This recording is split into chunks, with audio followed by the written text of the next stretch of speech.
नमस्कार बच्चों, मैं रुना पूर्वे, हिंदी अध्यापिका। आज आप लोगों के समक्ष शब्द निर्माण की प्रक्रिया के अंतर्गत हिंदी व्याकरण समास लेकर प्रस्तुत हुई हूँ। बच्चों, समास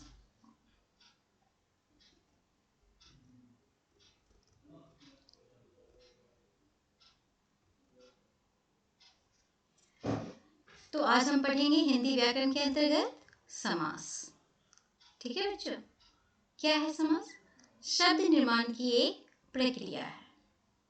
शब्द निर्माण की प्रक्रिया के अंतर्गत बहुत सारे ऐसे हैं तरीके जिसके द्वारा नए नए शब्द बनाने पड़ते हैं, है ना। हिंदी में, आप अंग्रेजी में भी नए नए शब्द बनाते हैं। अंग्रेजी में हम समास को कहते हैं कंपाउंड। ठीक है, हम सब नए नए शब्द कैसे बनाते हैं और कौन कौन सी प्रक्रिया के द्वारा बनाए जाते हैं, जैसे संधि के द्वारा, है ना, उपसर्ग के द्वारा, प्रत्यय के द्वारा, और चौथा है समास के द्वारा। तो आज हम समास पढ़ेंगे। बच्चे, समास जो है कक्षा छठी से लेके 10वीं तक पूछे जाते हैं परीक्षाओं में। यहाँ पर हम जानेंगे समास के बारे में, समास का अर्थ देखेंगे, समास की परिभाषा, समास और संधि में क्या अंतर है इसके बारे में जानेंगे, शब्द और पद में क्या अंतर है इसे जानेंगे, समास विग्रह करेंगे, समास के कितने भेद होते हैं जानेंगे, और अंत में समास के जितने भी भेद हैं उनके अलग अलग उदाहरण को देखेंगे। ठीक है बच्चों? तो सबसे पहले हम समास का अर्थ समझते हैं। क्या होता है समास का अर्थ? यानी कि संक्षेप या संयोग, मिलना, है ना। दो शब्दों से मिलकर बना है। सम जमा आस, यानी कि सम जोड़ आस से मिलकर बना है समास। इसका अर्थ होता है शब्दों या पदों को पास पास लाना, बिल्कुल नजदीक लाना। ठीक है। समास की परिभाषा क्या हो गई? अब दो या दो से अधिक शब्दों या पदों को मिलाकर जो नया शब्द बनाने की प्रक्रिया होती है उसे हम कहते हैं समास। क्या कहते हैं बच्चों? दो या दो से अधिक शब्दों या पदों को मिलाकर जो नया शब्द बनाने की प्रक्रिया होती है उसे हम कहते हैं समास। और इस प्रक्रिया में बनने वाले शब्दों को, नए शब्दों को हम क्या कहते हैं? समस्त पद या समासिक पद। क्या कहते हैं बच्चों? समस्त पद या सामासिक पद या शब्द कहते हैं। जैसे उदाहरण के तौर पर सेनापति, सेना एक शब्द है और पति एक दूसरा शब्द है। इन दोनों को जब मिलाया गया तो क्या बन गया नया शब्द?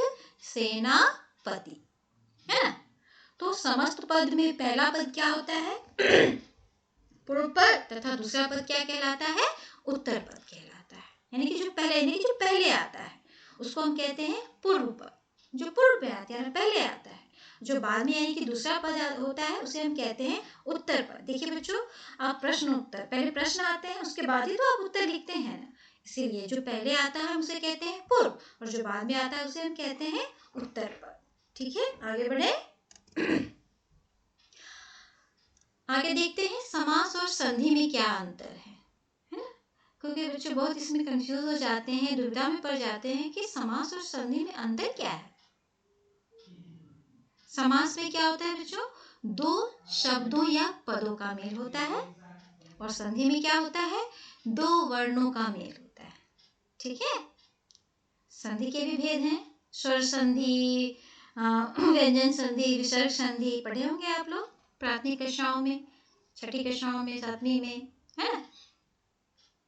तो समास में क्या होता है? दो शब्दों या पदों का मेल होता है। जैसे राजा का पुत्र, एक राजा प्रथम पद हो गया, दूसरा पद पुत्र हो गया, दोनों का मेल हो गया तो क्या बन गया? राजपुत्र। माता और पिता, दोनों का मेल हो गया, क्या बन गया? माता पिता, है ना। यहाँ पर विभक्ति चिन्ह का लोप हो जाता है। जब समस्त पद बनते हैं समास में तो उनके बीच जो विभक्ति चिन्ह आते हैं, जैसे कि का आया, और आया, इनका जो होता है लोप हो जाता है। किसमें? समस्त पद में। यानी कि जो नया शब्द बनता है उसमें विभक्ति चिन्ह नहीं दिखाए जाते। ठीक है। संधि में क्या होता है? दो वर्णों का मेल होता है। जैसे विद्या जोड़ आलय, विद्या में क्या है, यानी कि जो निकटतम वर्ण है ना उनका मेल होता है। देखिए बच्चों, यहाँ पर दीर्घ संधि दिखाया गया है, आ, विद्या का आ और आलय का आ, दोनों का आ जो है दीर्घ आ मेल होके क्या बन गया, दीर्घ बन जाता है, आ बन गया। तो इसलिए विद्या और आलय का जब संधि किया जाएगा तो क्या होगा, विद्यालय। ठीक है, तो समास और संधि में अंतर स्पष्ट हो गया। समास में क्या होता है, दो शब्दों का मेल होता है, और संधि में क्या होता है, दो वर्णों का मेल होता है। ठीक है बच्चे। अगला आया शब्द और पद में, है ना। समास की परिभाषा जब बताई जा रही थी तो उसमें पद शब्द आ रहा था बार बार, शब्द या पद। तो ये पद क्या है, इसके बारे में भी जान ले थोड़ा बच्चों।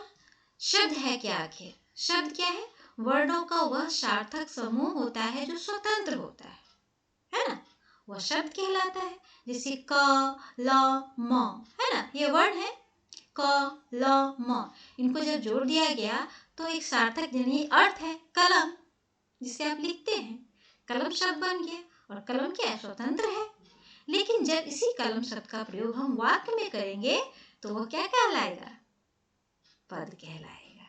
ठीक है, शब्द क्या है, स्वतंत्र है, और पद क्या है, वाक्य में प्रयुक्त शब्द को ही पद कहते हैं। शब्द और पद एक ही है, अंतर बस छोटा सा अंतर क्या है, शब्द स्वतंत्र होता है और पद क्या होते हैं, वाक्य में प्रयोग किए जाते हैं। जैसे कि उदाहरण देख लीजिए बच्चों, राम के पास एक कलम है ना, यही वाक्य है, वाक्य है ना, शब्दों के सार्थक समूह जो व्याकरण की दृष्टि से एक क्रम में सजे हों, इसका कोई अर्थ निकलता हो, उसे वाक्य कहते हैं। आप यहाँ पर देखिए, यहाँ पे राम पास एक, के पास एक कलम है, ये सारे शब्द क्या है, यहाँ पे कहेंगे इसको पद। राम क्या है, पद है, के पास क्या है, पद है, एक क्या है, पद है, कलम क्या है, पद है। तो यहाँ पर जो कलम है एक स्वतंत्र है कलम, ये वाक्य में तो प्रयोग यहाँ पर नहीं हुआ है ना, स्वतंत्र है, इसलिए इसको कहेंगे शब्द। और लेकिन जब इसी कलम का प्रयोग हम वाक्य में करेंगे तो यहाँ पर यह कहलाएगा पद। हो गया अंतर स्पष्ट बच्चे, आगे बढ़े। चलिए अगला है समास विग्रह, है ना। अब हम समास की प्रक्रिया के द्वारा नए शब्द तो बना लिए ना। अब पुनः हम क्या करेंगे, जो समास के द्वारा बनाए गए नए शब्द हैं, समस्त पद जिनको कहते हैं, उसको पुनः अलग करने की प्रक्रिया, है ना। जब हम उसको अलग अलग करेंगे तो उस प्रक्रिया को क्या कहा जाता है, समास विग्रह। विग्रह मतलब अलग करना। जैसे देखिए राजपुत्र, राजपुत्र क्या है, समस्त पद है, दो पदों को मिलाया गया है, समस्त पद है, समासिक शब्द है ना। इसे आप समासिक पद भी कह सकते हैं या समस्त पद भी कह सकते हैं। तो राजपुत्र क्या है, समास के द्वारा बनाया गया एक समस्त पद है। अब इसको हम अलग फिर से करना है, तो यह प्रक्रिया क्या है, समास विग्रह। तो विग्रह करके क्या बनेंगे, राजपुत्र का राजा का पुत्र। अब देखिए जब विग्रह करेंगे तो ये सारे विभक्ति चिन्ह आ जाएंगे। जैसे देखिए यहाँ पे राजा है पहला पद और पुत्र है दूसरा पद, है ना। पूर्व पद उत्तर पद, इनके बीच में क्या आ गया, का क्या है, विभक्ति यानी कि कारक चिन्ह। ठीक है, आप बीती, इसका विग्रह क्या हो गया, आप पर बीती। महादेव, महान है जो देव। चौराहा, चार राहों का समाहा।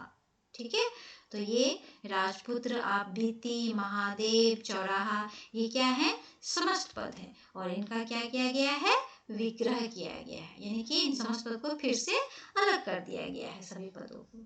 ठीक है, यानी कि जो समस्त पद है उसमें विभक्तियों का लोप हो गया है, गायब कर दिया गया, हटा दिया गया है। लेकिन जब हम विग्रह करेंगे तो फिर से वह जितने भी कारक चिन्ह है, विभक्ति है, वो वापस आ जाते हैं। तो यह है समास विग्रह। अब देखते हैं समास के भेद। समास के 6 भेद होते हैं। पहला अव्ययी भाव समास, दूसरा तत्पुरुष समास, तीसरा द्विगु समास, चौथा कर्मधारय समास, पांचवा द्वंद्व समास और छठा बहुव्रीहि समास। ठीक है बच्चों, किसी किसी व्याकरण पुस्तक में आपको 4 ही दिखाए जाते हैं। ठीक है, तो घबराने की बात नहीं है। इसमें कर्मधारय और द्विगु समास जो है ना, उसको तत्पुरुष का ही उपभेद बताया गया है। लेकिन थोड़ा सा स्पष्टीकरण के लिए, सरलीकरण के लिए, है ना बच्चों, आप लोग को अभी छठी से यानी एनसीईआरटी के जितने भी कोर्स ए या कोर्स बी की पुस्तकें हैं, उनमें जो व्याकरण की जितने भी उदाहरण दिए गए हैं, तो 6 भेद ही बताए जाते हैं। तो हम एक एक करके इन समास की परिभाषा जानेंगे, उनके उदाहरण जानेंगे, है ना। कैसे पहचान होगी अव्ययी भाव समास की, तत्पुरुष समास को कैसे पहचानेंगे, देखते हैं एक एक करके। अब यहाँ पर हम देखेंगे सभी भेदों की परिभाषा और उसके उदाहरण। पहला है अव्ययी भाव समास। अब इसकी परिभाषा क्या है? जिस समास में पहला पद अव्यय हो, यानी कि वह अव्यय है और वही प्रधान भी होता है। अव्ययी भाव समास में क्या होता है? पहला पद अव्यय होता है, वही प्रधान भी होता है, ना मेन होता है, उसे हम अव्ययी भाव समास कहते हैं। और ये आप देखिए, पहला पद जो अव्यय है ना, ये क्या करता है? दूसरे पद के साथ मिलकर जो नया पद बनाता है समास पद, उसको भी अव्यय कर देता है, इसीलिए इनका नाम भी पड़ गया अव्ययी भाव समास। ठीक है बच्चों, आप देखिए, आप कहेंगे कि ये अव्यय क्या होता है ना। व्यय मतलब क्या होता है? खर्चा होना। अव्यय यानी कि जिसका खर्चा नहीं होता है। इसका दूसरा नाम भी है अविकारी, जिसमें कोई विकार उत्पन्न ना, कोई बदलाव ना। ठीक है, इसको कहते हैं क्रिया विशेषण, संबंध बोधक, समुच्चय बोधक, संबोधन, है ना, विस्मयादि बोधक। तो ये सब जो होते हैं ना, शब्द के भेद जो होते हैं, ये 4, इनको कहते हैं अविकारी या अव्यय कहते हैं। इसमें कोई विकार उत्पन्न नहीं होता है। लिंग या जो होता है, वचन होता है, इसका इस पर कोई प्रभाव नहीं पड़ता है ना। हम कहते हैं स्त्रीलिंग, पुल्लिंग, एक वचन, बहुवचन कर देते हैं ना, बदलाव कर देते हैं। तो अविकारी यानी कि इसमें कोई विकार उत्पन्न नहीं होता है, इसमें कोई असर नहीं होता है। ये स्त्रीलिंग के साथ भी वैसा ही प्रयोग होगा, पुल्लिंग के साथ भी वैसा ही प्रयोग होगा। एक वचन में भी, बहुवचन में भी एक समान रहते हैं, इसलिए हम इसको कहते हैं अव्ययी भाव, अव्यय शब्द या अविकारी। तो इस समास में पहला पद क्या होता है? अव्यय होता है और पूरे पद को अव्यय बना देता है, इसलिए इसका नाम ही पड़ गया अव्ययी भाव समास। चलिए अब कुछ उदाहरण देखते हैं। समस्त पद यानी कि जो समास के प्रक्रिया में बनाए जाते हैं शब्द, नए शब्द, उनको समस्त पद कहा जाता है। दूसरा नाम समासिक शब्द भी है। अब इसका विग्रह देखेंगे, हर शब्द के आगे उनका विग्रह भी दिखाया गया है। यहाँ पर आपने अव्ययी भाव समास का एक उदाहरण देख लीजिए, आमरण यानी कि मरण तक। इसका हम विग्रह कैसे करें? देखिए बेटा, यहाँ पर आमरण में पहला पद क्या है? आ, और दूसरा पद है मरण। तो ये आ शब्द क्या है? अव्यय है, और पूरा शब्द ही बन गया आमरण, यानी कि अव्ययी भाव समास का ये उदाहरण है। इसका विग्रह किया जाता है मरण तक। ठीक है, और भी उदाहरण है आजन। विग्रह क्या होगा? जन से लेकर। निडर, डर रहित। यथाशक्ति, शक्ति के अनुसार। प्रतिदिन, प्रत्येक दिन। रातों रात, रात ही रात में। घड़ी घड़ी, हर घड़ी। तो देखिए बच्चे, इन सभी समस्त पदों में जो पहला पद है आ,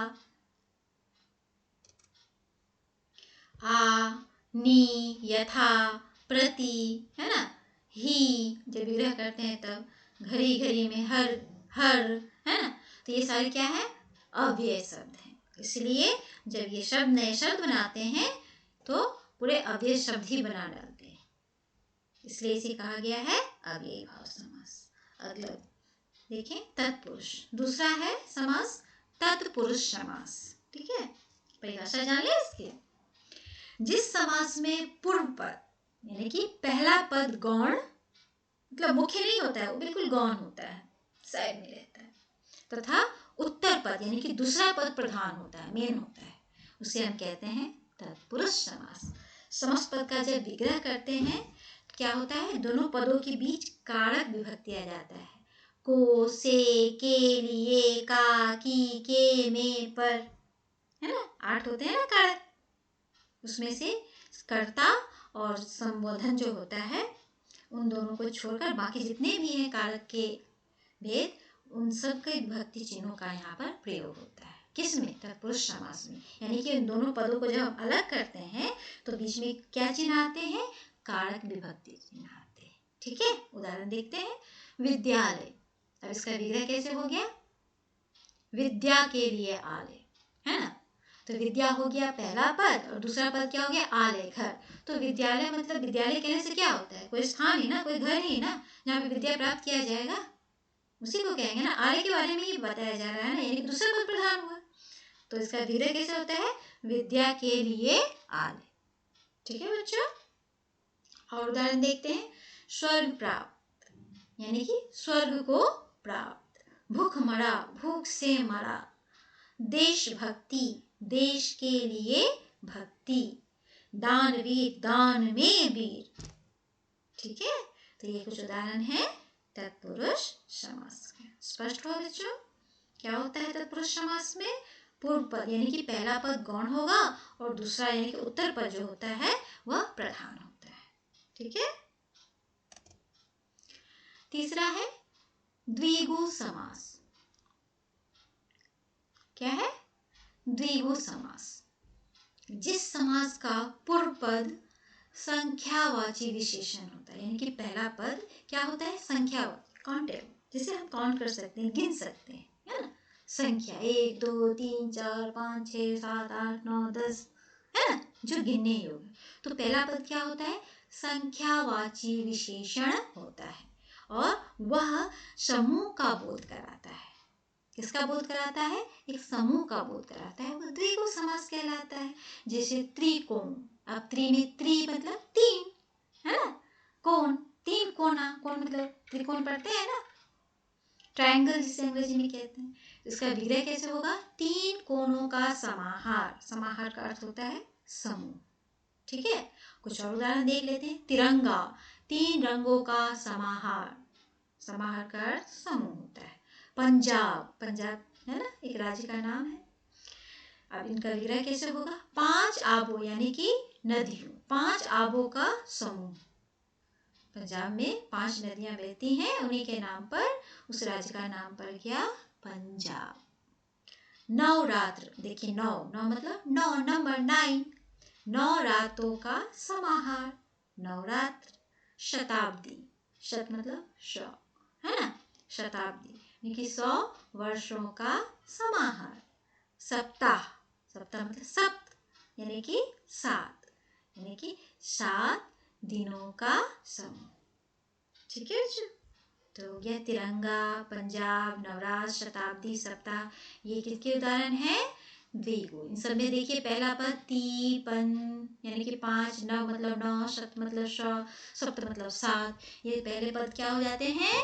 संख्यावाची विशेषण, है ना, और समूह का बोध कराते हैं, इसलिए ये हो गए द्विगु समास। चलिए आगे बढ़ते हैं। कर्मधारय समास, जिस समास का पूर्व यानी कि पहला पद क्या होता है? विशेषण या उपमान होता है, तथा दूसरा पद यानी कि उत्तर पद क्या होता है? विशेष या उपमेय हो, उसे हम कहते हैं कर्मधारय समास। अब देखिए बेटा, आप कहेंगे विशेषण क्या होता है, उपमान क्या होता है? क्या होता है विशेषण? आप लोगों ने पढ़ा होगा। संज्ञा या सर्वनाम की जो विशेषता बताते हैं शब्द, अच्छा बुरा, हरा, रंगों के नाम, है ना, ये सब क्या कहलाते हैं? आकार के नाम, ऊंचा नीचा, सुंदर, ये सब क्या है? विशेषण है। विशेषता बताने वाले शब्द को विशेषण कहते हैं। उपमान क्या हो गया? उपमान कहते हैं यानी कि किसी सामान्य वस्तु की तुलना जब अच्छी प्रसिद्ध वस्तु से की जाती है तो वो प्रसिद्ध वस्तु को कहते हैं उपमान। ठीक है, और समान वस्तु को कहते हैं उपमेय। उसी तरह से जो संज्ञा और विशेषण, संज्ञा और सर्वनाम शब्द होते हैं जिसकी विशेषता बताई जाती है उसको हम कहते हैं विशेष, है ना। संज्ञा या सर्वनाम शब्द क्या कहलाते हैं?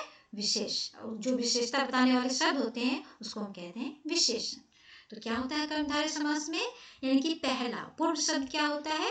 विशेषण या उपमान होता है, और उत्तर पद यानी कि दूसरा पद क्या होता है? विशेष या उपमेय होता है। उदाहरण के तौर पर देखिए बच्चों, जैसे नील कमल, नील कमल, नील कमल में नील शब्द क्या है? विशेषण है। कैसा है कमल? नील रंग का है ना, नील कमल। तो पहला पद क्या हो गया? विशेषण, और दूसरा पद विशेष। कमल क्या है? विशेष यानी संज्ञा शब्द है, फूल का नाम। तो इसलिए हो गया ये कर्मधारय समास का उदाहरण। महात्मा, महान आत्मा, है ना, कैसी आत्मा? महान आत्मा, विशेषण शब्द हो गए और ये विशेष हो गया। चंद्रमुख, चंद्रमा के समान मुख। अब देखिए चंद्रमा तो विशिष्ट वस्तु है, उपमान है ना। अब साधारण से मुख को हम कह रहे हैं अरे चंद्रमुख, चंद्रमा के समान मुख है ना। मुख क्या हो गया? उपमेय, और चंद्रमा क्या हो गया? उपमान। कमल नयन, कमल के समान नयन। अब देखिए कैसा है नयन, यानी आँख कैसा है उसका? कमल के समान है, सुंदर है ना। कितना सुंदर लगता है कमल देखने में। तो यहाँ पर जो नयन है, सामान्य है नयन, उसको हम कह रहे हैं मतलब इतना सुंदर दिख रहा है, उसकी तुलना हम कैसे कह रहे हैं? कमल के समान कोमल है, सुंदर है नयन। काली मिर्च, काली यानी कि रंग बताया जा रहा है, मिर्च कैसी है? काली है। तो काली क्या हो गया? विशेषण, मिर्च हो गया विशेष। प्रधानमंत्री, प्रधान है जो मंत्री, यानी कि मंत्री कौन? मंत्री की विशेषता बताई जा रही है, यानी कि प्रधानमंत्री, मंत्रियों में जो प्रधान है ना। तो हो गया, ये हो गया कर्मधारय समास। तो क्या हो गया? जिस समास का पूर्व यानी कि पहला पद विशेषण या उपमान हो और दूसरा पद क्या हो? विशेष या उपमेय हो, तो उसे हम कहते हैं कर्मधारय समास। ठीक है बच्चों? चलिए अगला है द्वंद्व समास। देखिए शब्दों से ही समझ में आ रहा है, द्वंद्व मतलब किसी से कम नहीं, दोनों एक दूसरे के बराबर, है ना। जिस समास में दोनों ही पद यानी कि पूर्व तथा उत्तर पद दोनों ही पद प्रधान होते हैं, मेन होते हैं, उसे हम कहते हैं द्वंद्व समास। ठीक है। और समास विग्रह करने पर क्या आते हैं? दोनों पदों के बीच में क्या आते हैं? और, या, अथवा आते हैं। ठीक है। तो समस्त पद में दोनों पदों के बीच क्या आ जाते हैं? योजक चिन्ह लगते हैं, जिसे हाइफन कहते हैं। छोटा सा उदाहरण देख लीजिए, जैसे हार जीत। देखिए हार हो गया पहला पद, जीत हो गया दूसरा पद, दोनों के बीच में हाइफन आ गया। जब इसका हम विग्रह करेंगे तो क्या आ गया? हार और जीत। ठीक है। दोनों मतलब बराबर, दोनों पद क्या होते हैं? प्रधान होते हैं। समस्त पद ज्यादातर देखिएगा बच्चों, इसमें अपोजिट वर्ड्स जो होते हैं ना, विलोम शब्द, उनको लिए जाते हैं। सुख दुख, इसका विग्रह होगा सुख और दुख। दाल रोटी, दाल और रोटी। थोड़ा बहुत, थोड़ा या बहुत, है ना। और या अथवा लगाकर हम इसका विग्रह करते हैं। छोटा बड़ा, छोटा अथवा बड़ा। रात दिन, रात और दिन। तो ये हो गए द्वंद्व समास। तो जिस समास में दोनों ही पद प्रधान होते हैं उसे हम कहते हैं द्वंद्व समास। ठीक है। चलिए, और अंतिम समास है बहुव्रीहि समास। बहुव्रीहि समास, जिस समास में दोनों ही पद यानी कि पूर्व तथा उत्तर पद दोनों ही पद गौण होते हैं तथा कोई तीसरा ही पद मतलब कोई अन्य पद मतलब किसी और के बारे में बात की जा रही है। जो यहाँ पे पद दिखाए गए हैं, शब्द दिखाए गए हैं पहला और दूसरा, वो प्रधान नहीं होता है, वो गौण होता है, बिल्कुल असमान, मतलब समान नहीं होता है। और प्रधान कौन होता है? तीसरा, कोई अन्य ही पद। देख लीजिए, उसे हम कहते हैं बहुव्रीहि समास। यानी जिस समास में दोनों पद यानी पूर्व और उत्तर पद गौण होते हैं तथा कोई तीसरा पद ही प्रधान होता है, उसे हम कहते हैं बहुव्रीहि समास। जैसे महादेव, महान है जो देव अर्थात भगवान शिव, है ना। इसमें आप देखिए महान और देव, ये दो पद हैं। इन दो पद का कोई मतलब प्रधान नहीं है। इनके बारे में महादेव बोलने से हम किसके बारे में जानते हैं? भगवान शिव की बात करते हैं, उन्हीं का नाम है ना। भगवान शिव को अनेक नामों से जाना जाता है। तो जब हम महादेव बोलते हैं तो हमें शिव स्मरण हो जाते हैं, तीसरे पद के बारे में सोचने लगते हैं, यानी कि भगवान शिव के बारे में सोचते हैं। इसलिए महादेव क्या है? बहुव्रीहि समास का उदाहरण है। तो अगला देखिए, जितने भगवान के नाम है ना बच्चों, वो सारे के सारे आप देख लो, बहुव्रीहि समास के उदाहरण ज्यादातर होंगे। उदाहरण देखिए, चक्रधर यानी कि चक्र को धारण करने वाला कौन है? कौन धारण करते हैं? भगवान विष्णु, है ना, श्री कृष्ण करते हैं ना। तो चक्रधर, देखिए चक्र पहला है पद और धर है दूसरा पद, लेकिन कोई प्रधान नहीं है। प्रधान कौन है? भगवान विष्णु। दशानन, 10 है आनंद जिसके, यानी कि शिर, है ना। 10 शिर किसके हैं? रावण के, है ना। तीसरा पद रावण ही यहाँ पे प्रधान है। गजानन, गजानन बोलने से क्या समझ में आता है? गज के समान आनन है जिसके, यानी कि सिर किसका? गज के समान, है ना। हाथी का सिर किसको लगा था? गणेश को, है ना। तो गज के समान आनन यानी सिर किसके हैं? गणेश को। उनको नाम गजानन से भी हम जानते हैं। गिरिधर यानी कि गिरी को धारण करने वाला, पर्वत, पर्वत को अपनी उंगली पर, जो यानी उंगली होती है छोटी उंगली सबसे, उस पर धारण किए थे कौन? भगवान श्री कृष्ण। तो गिरधर के नाम से जानते हैं ना भगवान श्री कृष्ण को। माखन चोर, है ना, माखन चोरी करने वाला कौन? श्री कृष्ण। लंबोदर, लंबा है उदर जिसका, यानी कि पेट जिसका लंबा है, किसे कहते हैं? गणेश। ऐसे भी बहुत सारे ऐसे उदाहरण हैं बच्चों। कुछ ऐसे भी उदाहरण हैं जहाँ पे आपको लगेगा अरे ये तो कर्मधारय समास भी हो सकता है और बहुव्रीहि समास भी हो सकता है, लेकिन बच्चों विग्रह करने के आधार पर हम समास की पहचान करेंगे। जैसे कि देखिए महादेव, जब हम विग्रह करेंगे महान है जो देव, सिर्फ यहीं तक करेंगे महान है जो देव, तो यह हो जाएगा कर्मधारय का उदाहरण। लेकिन जब कहेंगे महान है जो देव अर्थात भगवान शिव, तो उदाहरण किसका हो जाएगा? बहुव्रीहि का समास। इसी प्रकार आप देखिए द्विगु समास और इसमें कर्मधारय बहुव्रीहि समास में भी हो सकता है। जैसे कि तिरंगा, है ना, तिरंगा में देखिए 3 रंगों का क्या होता है? समूह होता है ना, समाहार होता है ना, 3 रंग होता है ना, ट्राई कलर्स होता है तिरंगा में। अगर हम कहेंगे तिरंगा बोलते हैं 3 रंगों का समाहार, तो ये किसका उदाहरण हो जाएगा? द्विगु का। लेकिन अगर कहेंगे 3 रंगों का समाहार अर्थात तिरंगा, यानी कि हमारे भारत देश का झंडा, राष्ट्रीय ध्वज, उसका स्मरण हो जाता है, तो यह हो जाएगा बहुव्रीहि समास। ठीक है बच्चों, तो ये है समास। आज यहीं पे कक्षा समाप्त होती है। आप खुश रहें, स्वस्थ रहें। धन्यवाद।